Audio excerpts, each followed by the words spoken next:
जय हिंद। मैं जयंत कुमार आप सभी को अपने यूट्यूब चैनल में स्वागत करता हूं।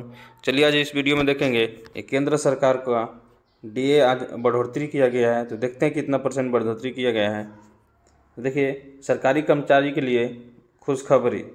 चलिए देखते हैं। मोदी सरकार ने कर्मचारियों को दिया बड़ा तोहफा, महंगाई भत्ते में कर दी इतने फीसदी की बढ़ोतरी। देखिए ये न्यूज़ है 3:41 में।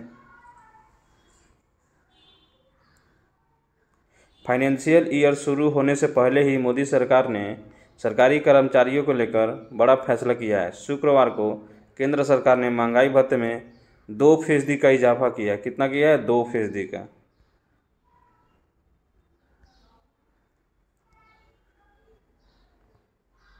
यानी अब डीए 53% से बढ़कर कितना हो गया है? 55%। इसके पहले कितना मिलता था?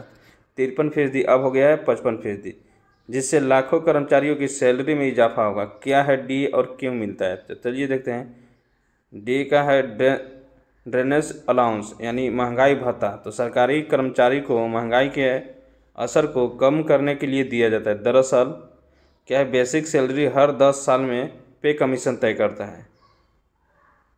हर 10 में क्या होता है? पे कमीशन तय किया जाता है। अभी 8वां पे कब 2026 में लागू होगा। इसके पहले 7वां पे 2016 में हुआ था लागू। अब देखिए, लेकिन डीए हर 6 महीने पे बदलता है। डीए कितना महीने पे बदलता है? हर 6 महीने पर, ताकि महंगाई का असर कम हो। पिछली बार जुलाई 2024 में डीए 50% से बढ़कर 53% किया गया था। डीए कब और कैसे बढ़ता है? सरकार साल में 2 बार जनवरी और जुलाई में डीए बढ़ाती है।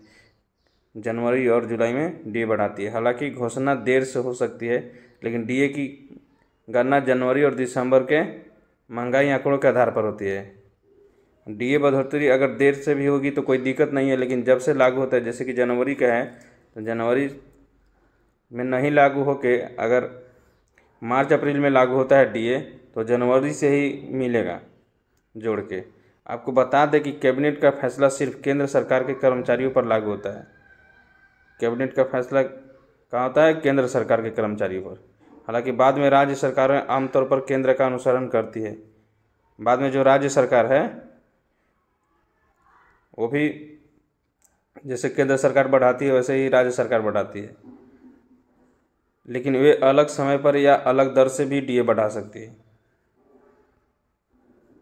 अब आगे देखिए, यह महंगाई का पैमाना है जिसके आधार पर डीए तय होता है। इसे श्रम मंत्रालय के तहत लेबर ब्यूरो जारी करता है।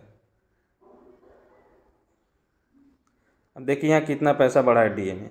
अगर किसी कर्मचारी की बेसिक सैलरी 50,000 रुपये है, मान के चलिए कि जिसका बेसिक सैलरी 50,000 रुपये है, तो अभी कितना मिल रहा था? 53% डीए था, तो उसमें 26,500 रुपये हो रहा था। यानी 50,000 का 53% निकालेंगे तो 26,500 में रुपया होगा।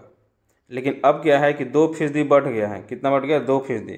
तो 53 था तो क्या हो गया? 55 हो गया।